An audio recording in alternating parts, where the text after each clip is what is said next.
a sudden you walk through the grocery store and there they are, or wherever you're at, and you have an opportunity to talk to them. Yes, I try to find common ground with everyone, doing everything I can to save some. I do everything to spread the good news and share in its blessings. To me, he was an amazing man. You know, when he fully met Christ on the road to Damascus, he became a sold-out soldier of the cross from that time forward. I don't read, you know, he got angry with a few people. He got mad because people left him alone. I guess what I like about the Apostle Paul is that you could see the human side of him as well as the spiritual side of him. He had a human side that could, you know, get angry and, you know, say, don't bring that guy with you next time, because, you know, we got halfway through the missionary journey and he left us. You know, so don't bring him. But then later on, when he got older in the Lord and he was a little bit more seasoned, he said, you know, when he comes, bring that guy with you. You know, we'll give him another chance. So he had that attitude that said, hey, you know, I might have been a little harsh here. And we're always, it seems to me that we're always more harsh when we're younger. It seems like when we get older, we soften. You know, my boys always tell me, you weren't as hard on Daniel as you were on us. Well, one thing, I got older, and hopefully I got a little wiser, and you know, hopefully he was a little bit better, and he didn't mess up as bad, and yet he probably messed up more than all of them. He did his share of stuff that got him in trouble. I had to go and try to fix it and beg so he didn't get kicked out of school, and all, you know, just stuff like that happens. You know, that you have to deal with that you never thought you were going to have to deal with. And, you know, and you know, I'm a pastor. I got 5 boys. It's like, how do you raise 5 boys? You know, and you want all of them to grow up and be preachers. You know, and none of them are. So, Yes. yeah, none of them are yet. You know, and maybe I won't see it. Maybe I'll be dead by the time we're preachers, because I keep waiting. You know, I see little shots here and there of them moving in that direction towards God, but then I'll see another thing where I see them moving away. It's like, you know, it's almost heartbreaking when you look at it sometimes. You know, it's like I look at Jonah and thinking, you know, he had Noah coming. I don't believe in God. And he comes to him not too long ago and says, I believe in God. It's like, you know, it had to be a thrill for you inside your heart. It's like, you know, even if you don't follow it completely, just to hear you say you believe in it is probably a song in your ears. It's like, thank you, God. You know, a prayer answered. You know, he was here last week. He actually had input, and pretty intelligent input. Yeah, and yet the kid never graduated from high school, right? Is he still going? Okay, so. But he's got the intelligence to probably do anything he wants. You know, and I don't know who he got that from. Dude, pretty smart guy yourself. Don't you realize that in a race, everyone runs, but only one person gets the prize? So run to win. All athletes are disciplined in their training. They do it to win a prize that will fade away. But we do it for an eternal prize. So I run with purpose in every step. I am not just shadowboxing. I discipline my body like an athlete, training it to do what it should. Otherwise, I fear that after preaching to others, I myself might be disqualified. And what I get from that is Paul said, listen, I got to keep the rules just like everybody else does. I got to follow in the footsteps of Christ. I have to love like he asked me to love. I have to love God with all my heart, soul, mind, strength, and love my neighbors. I love myself. I put myself in a position where that I will do that, because I don't want to get down to the end. And, you know, it's like recently I wrote something down, but the truth will always be the truth. And if you preach the truth, it's a great thing. But preaching truth without unction or anointing usually has little or no effect on people, because God has to drive that truth home to the heart of the individual that's being shared. And there are many men out there that they share the truth, but there's no results. Nothing happens. And does it mean the truth's not the truth? No, the truth is still the truth. But we also understand Jesus gave us the Holy Spirit to drive home those truths into the hearts of men. And so we need His help. Whether you sing, preach, teach, share testimony, whatever, you need God's Spirit to be upon it and share. Because it will not just do something automatically. We're not God. We can't go light being light was. That's what God did. He just said, let there be light, and there was light. Let there be a firmament, there was a firmament. And let there be the sun, moon, the stars, and there they were. It's like, it'd be great if we could do that. Because I don't know about you, I'd probably be a good ministry to go to a hospital and say, okay, get up in Jesus' name, get up in Jesus' name, get up in Jesus' name. Well, yeah, that'd be all great, but God sometimes has those people in certain positions for whatever reason to be a witness or let testimony or a light, or, it's like the guy that was born blind. Is he like this because his parents are like this, or is he like this because he did something? He said, no. He said, so that God might be glorified. And then the man's eyes were open. And God did a miraculous thing through him. How God does all that stuff, I don't know. I've tried to figure out in my mind, why is Nicole the way she is? There's been enough prayers done on her behalf for her to be able to walk around and shout. I think, there's not a person in this room that hasn't prayed for her one time or another. Right? And I know Pastor Chris has laid on this altar and cried a puddle of tears time and time again to see that miraculous thing take place. So I don't understand that stuff, I don't understand why Lois walked around on sticks for how many years. And then all of a sudden come here one day and all of a sudden God took her sticks away. It's like, you heal me. I didn't heal nobody. We just happened to be, we just happened to push in the water when the water was being troubled. I'd like to be a good pusher. Really, wouldn't you been the person that, pushed that guy over in the pool that was waiting for the water to be troubled? He said, every time I go to get in, somebody gets in before me. And then he meets Jesus, and Jesus heals him. He's got to get in the pool. So it's like, I can't explain all that stuff. People ask me questions, why does God do it this way and not that way? I don't know. I'm not God.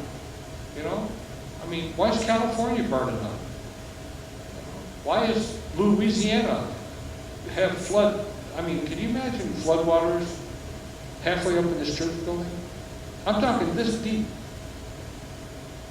35,000 people had to be rescued. That was the last count I seen. 35,000 people had to be rescued from floodwaters. That's the population of Taylor. I don't know. Is God trying, somebody said to me the other day, and he's a lost guy, but he goes, I think somebody's trying to get our attention. I said, well, I think you might be right. He said, I don't understand all this stuff. Why all of a sudden, well, I'm not going to go there. Because you don't have an answer. I don't have an answer for why. I know He knows what He's doing. And He don't have to tell me. Does He? He can, but He don't have to. Is He going to He's going to be less God because He didn't tell me? No. Am I going to love Him any less if He don't tell me? No.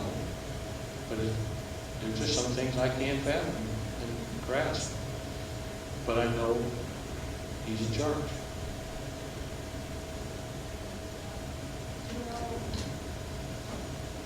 Me living in Florida, it's the same thing. I have asked God time and time again, why am I here in Florida?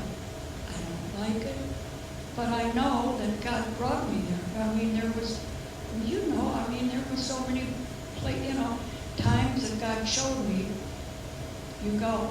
And I said, and I'm ready there. Well, you told Abraham to go. He didn't say, now where are you going to put me, God? I don't want to go. He Well, you didn't tell him everything he's had to go through Right, either. and he's still, I mean, and I keep saying, like I said to you, I don't know why God kept me in Trenton. I don't know why, but I've been here. I don't like Florida. I know I have to be there, but as long as I know that I didn't do it on my own, Right. that I will continue to go and Suffer down and I there. keep praying, please, Lord, before I go home, please let me be content at that house. 'Cause I don't want to go there day after day and think. Just I don't- remind yourself of this, you don't have to shovel sunshine. But I just, like I said, on Long Meadow, I never had that. I mean, I never said, I don't want to be here. I was not happy, but I was content. But in Florida, I haven't found it yet. So, but I say, because I know that God put me there. And Well, he opened to me doors and sold your house and Yes. found a house in Florida, and all the furniture that God allowed you to get while you've been there, and Right. all the house. But I don't that's know. what I'm saying, please, Lord, and it's like Sandy and I prayed before I first came here to Michigan about my daughter. And I said, please, Sandy, pray with me that somehow my daughter and I will be connected. It didn't happen. And I thought, Lord, why? Why does that not happen? I don't know. He hasn't told me. I would ask him. Because I said, like you said, you can't make people like you.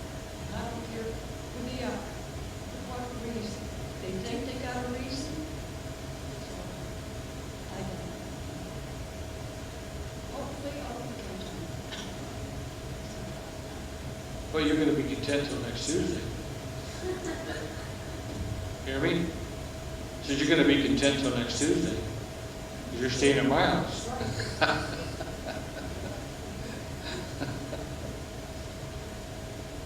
Yeah, just, if anybody ever gets this whole thing figured out, hopefully they'll come and tell us. But, I'm grateful that I know the Lord as much as I do know Him. There's some things I know that, I'm settled on. There's some things that I'm still, deciphering and going through my own mind, and, to sit down and talk about them with people. Everybody has their opinion on what they think, how things are going to go, what's going to happen next. I don't know what's going to happen next.